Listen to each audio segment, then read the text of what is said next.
Merry Christmas po sa lahat. Nawa po ay na-bless ang inyong Christmas. Ano po? Kamusta naman? Nag-enjoy po ba? Nabusog? Kinabagan ba sa dami ng kinain?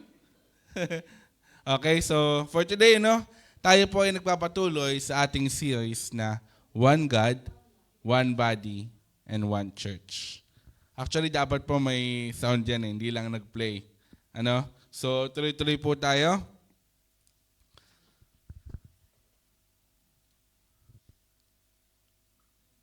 Kilala niyo po ba sila?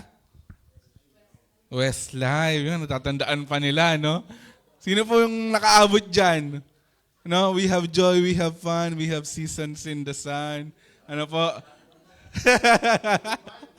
Yung iba ba, One Direction na.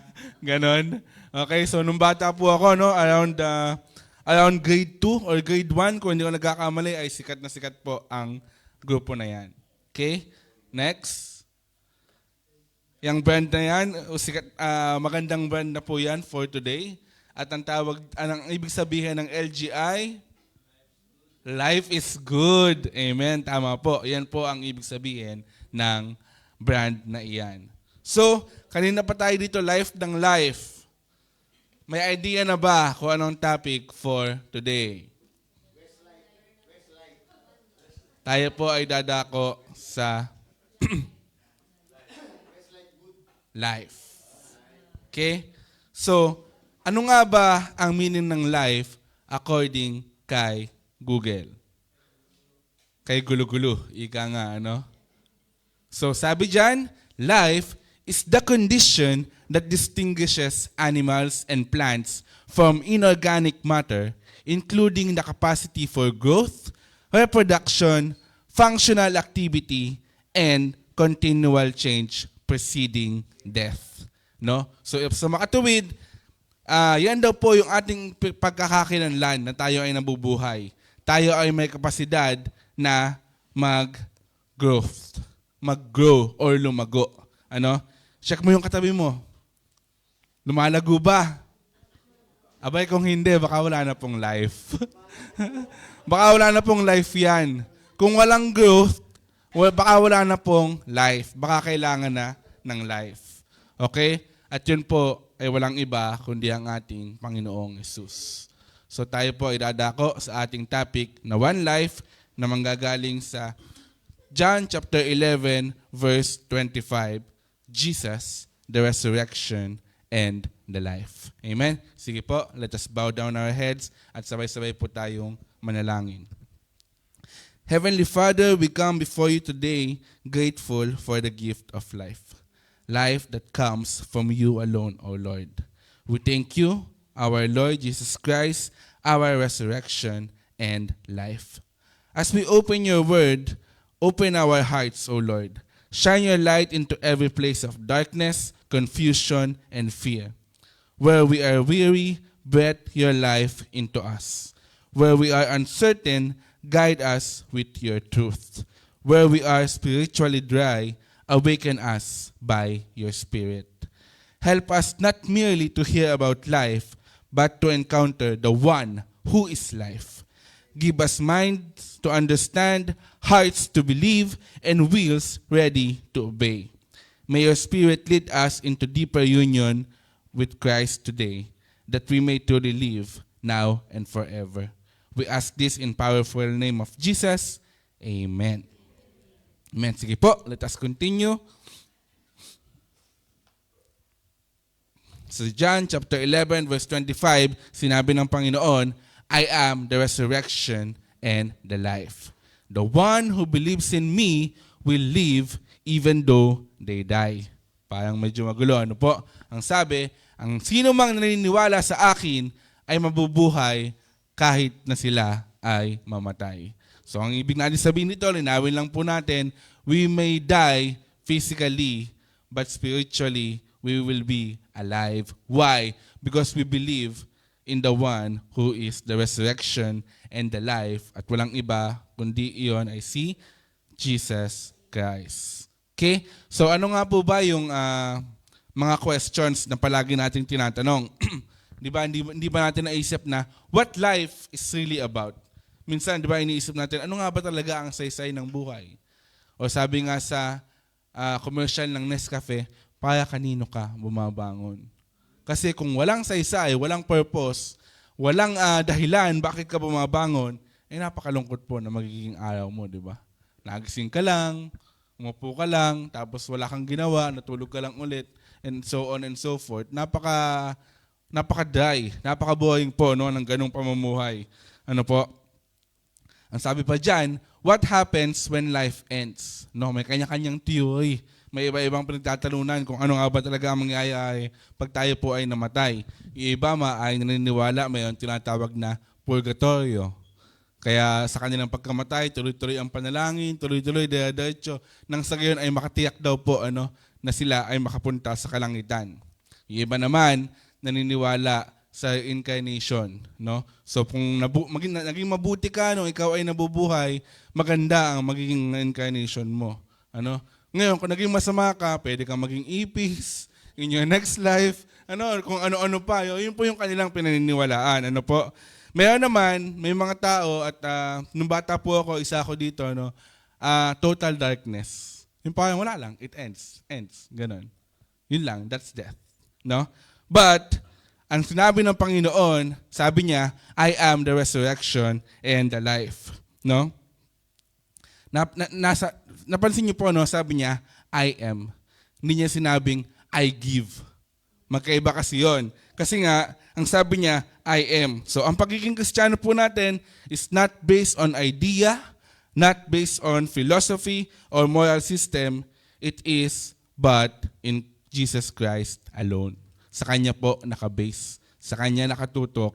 Sa Kanya nakafocus. Okay? So, for today, meron po tayong dalawang pag-uusapan lamang. Gusto niyo yan, di ba? Maikli lang. Okay? So, Jesus is the life and Jesus is the resurrection. Okay, let us start. Jesus is the life. Okay, so sabi dyan, He is the creator of life. Meaning, sa Kanya nagsimula ang buhay. Siya ang may gawa, Siya ang may likha. Sa Kanya nagsimula.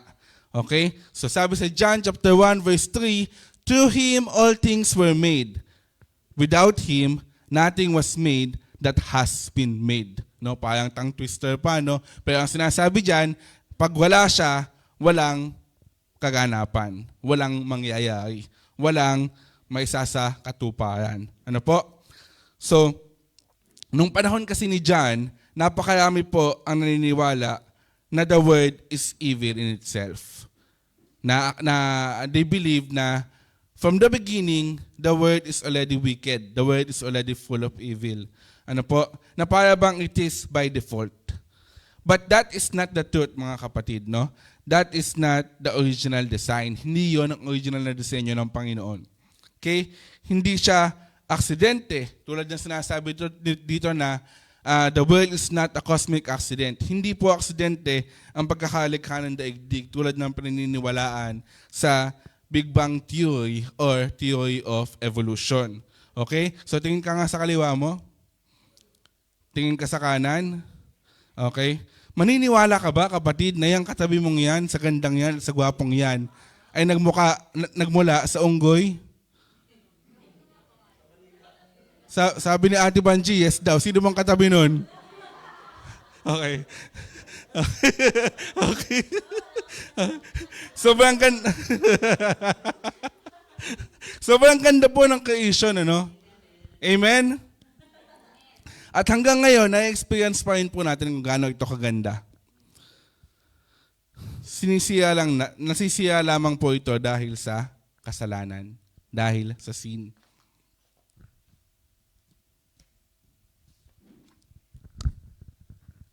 Okay, sabi dyan, the problem with this world is not God, kasi ang paniniwala nila, akala nila, it was created by default, na ginawa ng Diyos ang mundo na pure of evil, but that's not the truth. Tulad ng ating nabanggit, ano? It is broken because of sin. So dahil tayo mga Kristiyano, naniniwala tayo na ang mundong ito ay nilikha ng Panginoon. Ibig sabihin, ang mundong ito ay may value. It has value, may saysay, may katuturan. Ano po? It has meaning. May ibig sabihin, may purpose bakit nilikha ng Diyos ang mundo. No? At higit sa lahat, it deserves stewardship, not contempt. Ibig sabihin, dapat po ang mundong ito na ating ginagalawan, na ating pinaninirahan ngayon, ay atin pong inaalagaan ng maayos. Hindi ipinagsasawalang bahala lamang. Ano po? Ang Panginoon na siyang magliligtas sa atin ay parehas ng Panginoon na may gawa ng mundong ito. Sila po ay iisa lamang. Amen? Next. He is the source of eternal life. So, anong sabi ng Panginoon sa John 10:10? I came that they may have life and have it abundantly. No? So, what it really means to have an abundant life? Does it necessarily mean na napakadami mong pera, hindi ka nauubusan, no? Kaya mong mamigay o kaya mong ipamahagi, ano? No. That is not what we meant by abundant life. Ang abundant life po is yung life mo na punong-puno ng meaning, na punong-puno ng halaga at punong-puno ng purpose. Okay? Ang sinasabi nating eternal life dito is not merely life that lasts forever. No, kasi minsan pag eternal parang hahalin tulad natin sa pagiging immortal. No, yung hindi ka namamatay, hindi ka tinatablan ng bala, pag nagkasugat ka, umagaling agad, no? Hindi ganon. Hindi po yung ganong klaseng eternal life yung pinag-uusapan natin, bagkos doon tayo papasok sa quality of life. Ano nga ba yung buhay na pinapamuhay mo? Ano yung kalidad ng pamumuhay na isinasapamuhay mo dito po sa mundo? Ang buhay na kasama ang ating Panginoong Jesus. Amen? At that kind of life,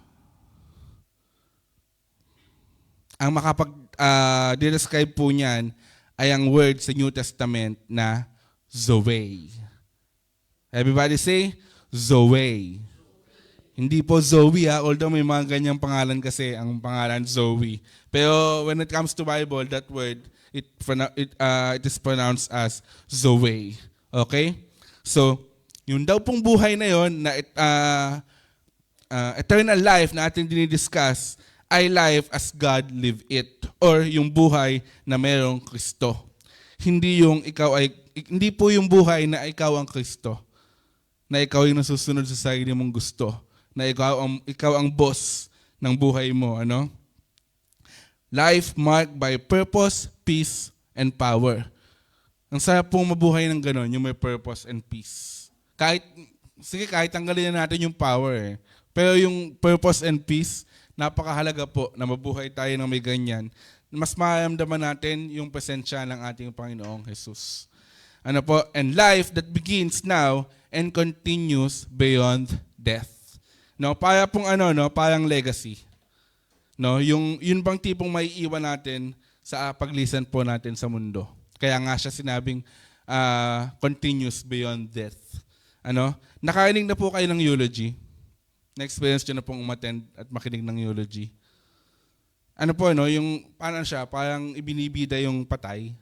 Yung tipo bang yung mga kinekwento yung mabuting nagawa nung tao habang siya ay nabubuhay pa, yung mga alaala, Ganun po dapat yung lumalabas dun sa nag-share ng eulogy. Kasi kung hindi, kung ang binibida po nung nagsasalita ay ang kanyang sarili, apology po yun. Hindi eulogy. So laging tandaan, hindi po maaalala ng mga tao yung kung gaano kalaki yung ating bahay, kung gaano karami yung kotse, gaano karami yung ating mga alahas. Ang maalala po ng mga, siguro yung mga kamag-anak nila pwede kasi para alam kung ano yung paghahati-hatian, Pero majority po hindi. Okay? Ang maalala sa'yo is yung mga buhay na natouch mo habang nabubuhay ka pa. Yung mga tao na na-uplift mo, sa kanilang pangangailangan nung ikaw ay nabubuhay pa. Yan po ang may iwan na natin na legacy sa atin pong paglisan sa mundong ito. Okay? So if we are only living for ourselves, then it is not truly living. Kasi nga, wala kang natouch na tao kasi sarili mo lang inintindi mo, sarili mo lang ikaw nag-focus. So kung wala kang natouch na tao, then it means nabuhay ka lang only for yourself. Ano po? Sabi dito, many people exist but they are not truly living. No? Kung ang purpose po ng ating everyday life ay just to do something na gusto lang natin, and then it's not truly living, it's just existing. Or maybe we can say, it's just surviving in this world. Para bang inaantay na lang natin na matapos yung buhay natin dito sa mundo. Ano po? Excuse me?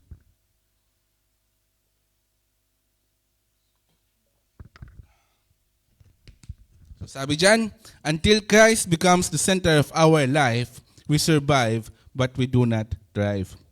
No? Kailangan po maging center ng ating buhay ang ating Panginoong Jesus. Yes, without Him we might survive, but then again, we will not thrive. Hindi tayo aasenso, walang progress. No? Kasi nga, we will not have the fullness of life without the Lord. Yun po yung sinabi niya, di ba? And have it abundantly. Ngayon, yes, you can still live but not abundantly. Kasi nga, wala si Lord. Sino bang may ayaw ng mamuhay ng abundantly, di ba? Lahat tayo gusto yon. So ano ang way? To live with the Lord. To live with Jesus Christ. Amen? Amen. Next. He is the life and light. Anong sabi sa John chapter 1 verse 4? In Him was life, and that life was the light of all mankind. No? Siya po ang liwanag na nagbibigay sa atin ng direksyon, nagbibigay sa atin ng pag-asa, nagbibigay sa atin ng hope, at mas nagpapatindi ng ating pananampalataya. At yung light na yon ay binibigay ng Panginoong Jesus. May 3 bagay daw po itong ginagawa sa atin. Una, light drives away chaos. So without Christ, life becomes confusion, fear, and disorder. With Christ, purpose replaces chaos. Okay? So each one of us, tayo po, bawat isa sa atin, no, ay may purpose. Kaya po tayo nabuhay dito sa mundo. No? Kaya po nagkakaroon ng chaos kasi minsan, yung purpose ng iba, gusto mo, purpose mo din. Yun yung issue. Kaya tayo nagkakagulo-gulo-gulo-gulo. Ano po? Ang mundo pa naman, this world that we are currently living in, madalas po ito ay sinungaling. Ano sinasabi? You can be whatever you want to be. No? Maganda naman pakinggan, yes. Sometimes it's motivating pa nga, po. Pero kung gagamitin natin yung concept nung sinabi natin, if that's the case, try to imagine po, no, na yung elephant who wants to have wings. What if it's granted? Di ang laki ng problema natin, di ba? Imagine mo, dapuan ka ng elepante. No? How will that be? Di ba? Paano po ang mangyayari nun, no? So to know what really is our purpose, focus on the Lord, not on the world. Amen? Amen. Tuloy po tayo. 2, yung light na nanggagaling kay Lord, it also dispels fear. No? Hindi sinabi po sabi diyan, fear thrives in darkness. Jesus doesn't remove the night, but He lights it. No? Parang ibig sabihin, hindi naman sinabi ng Panginoon, nung tayo po ay magsimulang maniwala sa Kanya, ay wala na po tayong dadanasin na problema. Or pwede natin sabihin, hindi tayo makaka-experience ng night. Ano? Ang sinabi lamang, ang kaibahan lamang, since He is our light, hindi na po tayo natatakot sa dilim or sa problema. Alam na natin kung paano ito harapin at alam natin na kahit na anong mangyari, dahil kasama natin si Lord, we will emerge victorious. Tayo po ay magtatagumpay sa anuman yung problema na atin pong kinakaharap sa ngayon. No? Madalas kasi, sabi diyan, Jesus reveals who we really are, not to condemn us, but to redeem us. No? Bakit? Dahil His light reveals what we hide even from ourselves. No, madalas kasi tayo bilang tao, alam naman natin kung ano yung mali. No? But then again, we tend to justify it. Nagpapalusot po tayo. Ay, siyempre, baka makakalusot no? Baka pwede. So, ipipilit natin ang ipipilit, yung alam nating mali, or magagawa tayo ng kung ano-anong dahilan, no? Kahit na alam naman po natin na hindi tama. Ano yung mga madalas na dahilan? Hindi lang naman ako. Naghanap pa ng kasama, ano? Laging ganun Pag hindi ka nag-iisa, feeling mo okay na, madami naman kami, no? Hindi po ganun, no? The first step in solving the problem is acknowledging that there is a problem, no? Kung sa tingin po natin, kung gusto po natin magbago, pero sa tingin natin ay walang kailangang baguhin, edi wala pong pagbabago ang mangyayari. Kasi wala naman palang kailangang baguhin, ba't ka magbabago? Baka perfect ka na, kapatid, kung feeling mo wala nang kailangang baguhin sa'yo. Amen? So sige po. Let us continue. Life comes to the union with Christ, ang pakikipag-isa sa ating Panginoong Jesus. No? Jesus doesn't just give life.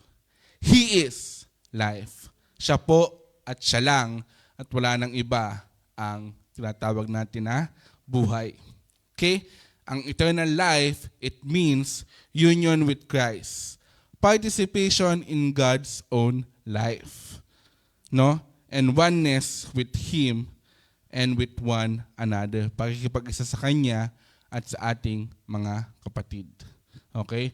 We cannot say, mga kapatid, that we are praising our Lord Jesus Christ kung pinapanatili po natin na tayo ay may problema sa ating mga kapatid. Hindi po tugma na patuloy po tayo nagpe-praise and worship sa ating Panginoon, but then again, patuloy nating inaaway ang ating mga kapatid. That doesn't work that way. Ano po? Christianity is not behavior modification, it is life participation. No? Dapat po ay ating ipinapamuhay ang ating faith, ang ating pananampalataya. Hindi dapat tumutulong tayo sa misyon. Ano nga ba yung misyon? To make Christ committed followers. Okay? Hindi basta mabait ka lang, no? Hindi ka maabot hindi tayo mabait dahil po hindi tayo magpapakabait para tayo ay maging Christian. Tayo po ay Christian kaya tayo ay mabait. Dapat po given 'yon. Dapat patuloy nating work out 'yon. Ano po? So life transforms us now. As in, ngayon na. No? Now na. Immediately. Urgent. No? Ano ba yung mga words sa office? Immediate, urgent, most important. No? As soon as possible. At your earliest convenience. Kung ano-ano pa. No? Iisa lang naman ang meaning. Gawin mo na. Now na. Ano po? Huwag isipin na pag nasa langit, saka na lang tayo magbabait. No? Huwag ganon. Hindi po ganon dapat ang mentality. No? Ano ang sabi ni Paul sa Philippians chapter 3? I consider everything lost because of the surpassing worth of knowing Jesus Christ. So lahat daw po ng bagay ay nawala ng saysay kung ikukumpara natin kay Jesus. No, lahat daw pong ito ay hindi kayang tumbasan ang kung sino ang Panginoon para sa ating mga buhay. No? So life in Christ, it heals the past. Totoo po. Nahihil po nito yung ating mga nakaraan na hindi kaaya-aya, nakaraan na hindi maganda, no? So we can always assure na we are accepted ng ating Panginoong Yesus. Ang simbahan po ay hindi para sa mga taong perpekto. Ang simbahan po ay parang maaari nating ituring na ospital na kung saan tayo po ay pagagalingin at aalagaan at i-accept anuman po yung ating kalagayan. Ano po? So, life in Christ, it also reorients the present. Naa-align po tayo, iginaguide tayo sa kung saan ano nga ba talaga yung plano ng Panginoon para sa ating mga buhay. So minsan parang napapansin natin parang Na-experience nyo na po yung nung lumapit ka kay Lord, parang mas lalo kang nahirapan. May ganun eh. Kasi, bakit ka nahirapan? Kasi syempre nagdo-double work yung kaaway mo. Dati close na close kayo eh. Tapos iniwan mo siya. Syempre, todo effort siya, no? Parang, alam niyo parang yung mag-ex na yung isa gusto pang makipagbalikan. Ganun. Ganun yung ginagawa ng kaaway. Kaya, na-experience mo. Ngayon, kaya naman yan inaalaw ng Panginoon. Kasi lahat naman ng lahat ng plano niya para sa'yo, lagi yung may paparanas na lesson sa'yo ang Panginoon. Di ba? Sabi nga, humiling ka ng increase.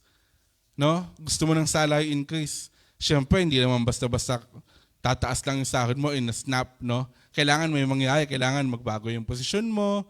Kailangan ma-promote ka or whatsoever. No? So, ano mangyayari? Para mangyayari yun, di ba may gagawin kang effort? More task, more extra effort na kahit na labas na sa job description mo. Ano po? Mga ganong klaseng bagay. No?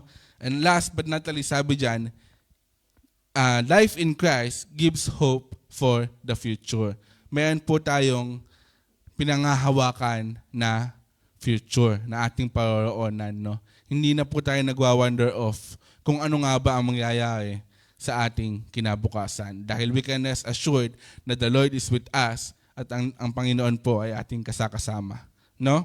So, this life is not instant perfection. Ang ating pong pagiging buhay Kristiyano, hindi naman nung tayo ay tumanggap sa Panginoon, in a snap tayo po ay naging mabuting tao na. Dahan-dahan po yan. Continual transformation. No? Tayo pong lahat, ikaw, maging ako, tayo pong lahat ay work in progress. No? Continuous po ang changes, continuous ang transformation. No? Yung iba, talagang nade-delay lang. No? So, intindihin po natin. No? Lawakan natin yung pangunawa. Lawakan natin yung pag-intindi. Kasi tayo lang din naman talaga ang magmamahalan dahil yun ang utos sa atin ng Panginoon. Ano po? Kahit po ako, no, in the beginning, parang yan yung naging weakness ko talaga. Kasi pag mas matanda sa akin, physically, tapos mas matanda din sa akin sa pagiging Christian, tapos ako pa po yung kailangang umintindi, parang nahihirapan po ako, no? Kasi hindi ko magets. Hindi ko maintindihan, bakit ako yung kailangang umintindi sa'yo? Hindi ba dapat ako yung intindihin mo? Kasi ako yung mas bata physically at sa pagiging Kristiyano. Ano po? But then again, that's not always the case. No? Hindi po ganon. Logically, may point naman. Pero dahil ang Panginoon kung kumilos beyond what we can understand. Ganyan po kumilos ang Panginoon. Higit pa sa kung ano yung kayang abutin ng ating mga kaisipan. So maaaring hindi mo naiintindihan ngayon, but then eventually, pag ni-reveal na ng Lord yung purpose niya kung bakit niya ipinayana sa iyo ang lahat ng bagay, yung purpose niya kung bakit niya hinayaan ma-experience mo, yung napakasakit na na-experience mo ngayon, pagka na-reveal na sa iyo ng Panginoon yung blessing after that, masasabi mo, thank you Lord, na-experience ko ang mga bagay na ito. Amen? Amen. So, next, Jesus is the resurrection. Amen. Thank you po.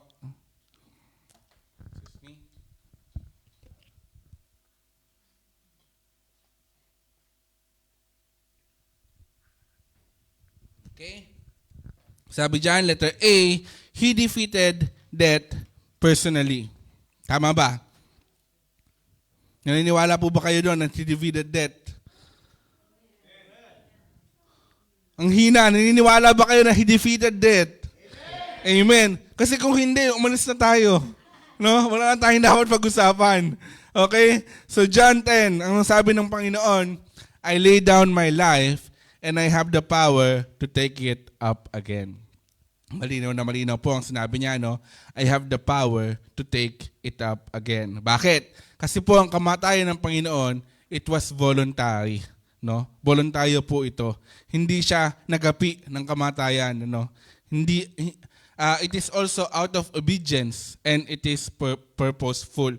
May purpose po ang kamatayan ng Panginoong Jesus. Ito po ay isang bilang kabayaran, siya na ay naging kabayaran para sa ating mga pagkakasala, sa ating mga kasalanan. No? Sabi diyan, he was not overpowered by death, he entered it. Siya po yung talaga nagpunta sa kamatayan. Hinayaan niyang manasan niya ito, and then eventually, he came out victorious. Dahil nga, naniniwala tayo that he rose again. In contrary sa paniniwala po ng ibang relihiyon. Yung iba po kasi, yung iba naniniwala sila na siya daw po ay na-rapture. No? Yung parang si Elijah, na nakuha na lang. Kaya naniniwala sila na sa second coming si Jesus pa din ang mabalik kasi hindi daw siya namatay. No? Naniniwala din sila na si Jesus ang mabalik. Ang kaibahan lang, they are not treating our Jesus as God. Tinatato lang po nila as prophet. No. Okay. Alam niyo na siguro kung ano yung religion na yun, wag na natin banggitin. Amen. Next. He is the source of resurrection for others. So in 1 Corinthians chapter 15, ang sabi diyan, Christ has been raised, the first fruits of those who have fallen asleep. Okay? So Jesus' resurrection is God's promise. Pangako po ito ng Panginoon.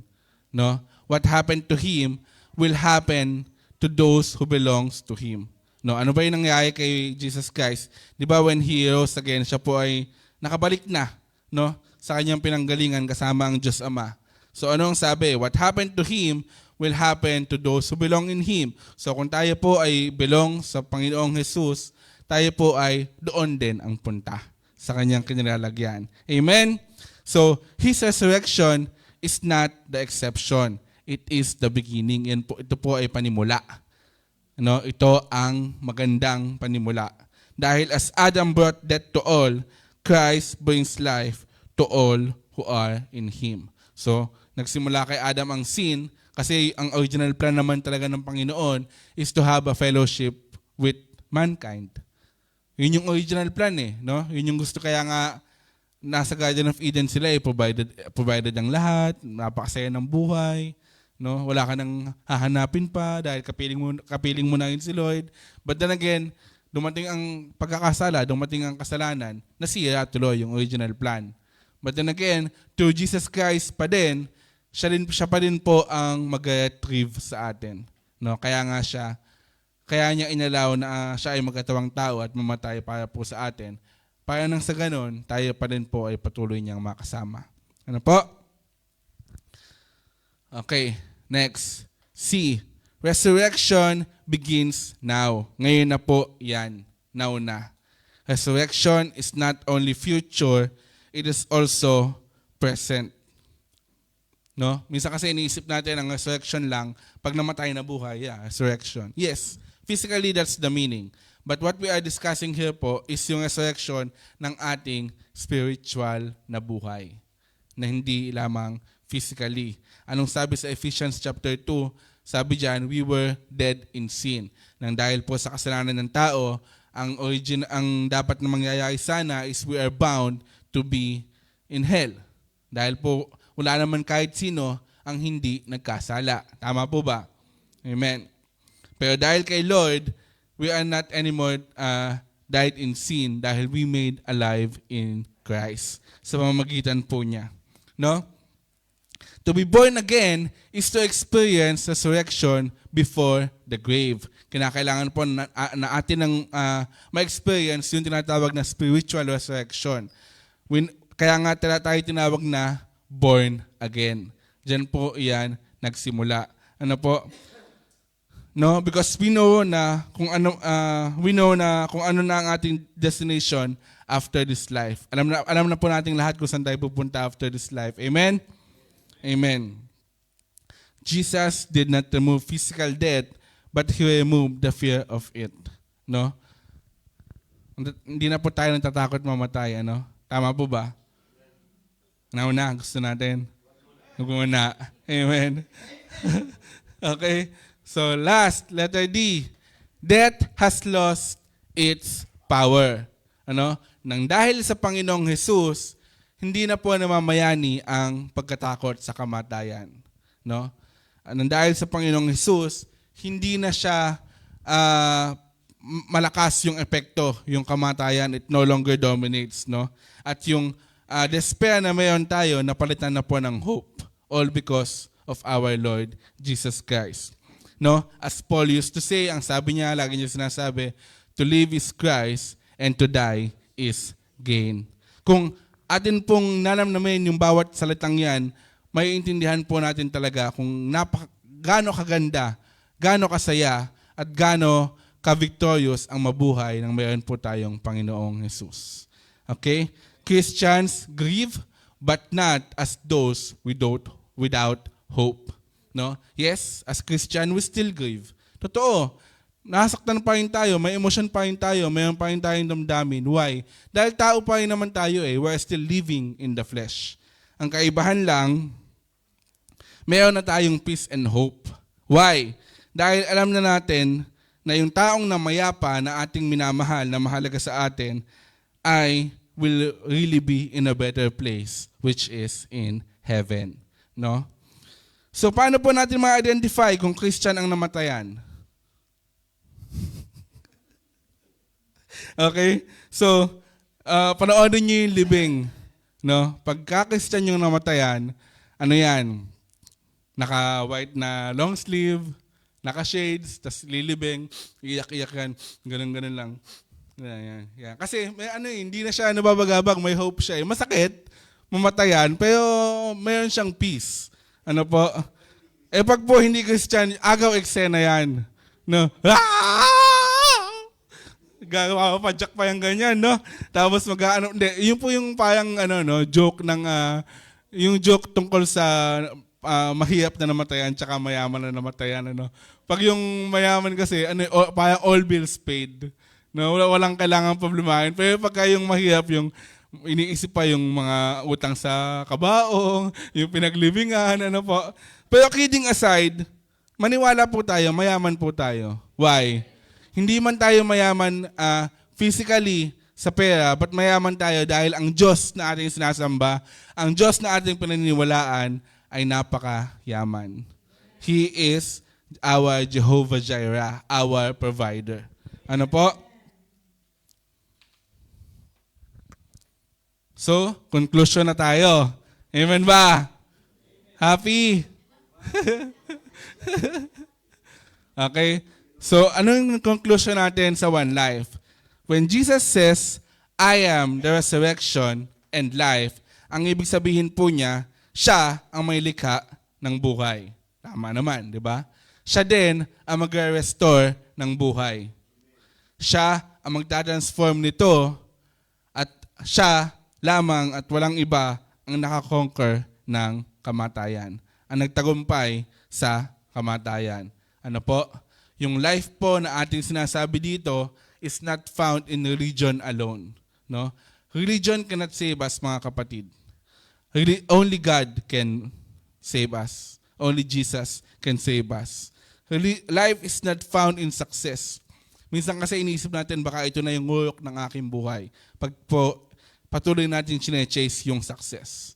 Walang masama na maghangad na maging successful, but then again, wag po nating iiwan sa buhay natin ang ating Panginoong Jesus. Hindi maaari na, Lord, gusto ko muna maging successful, diyan ka muna, dito muna ako.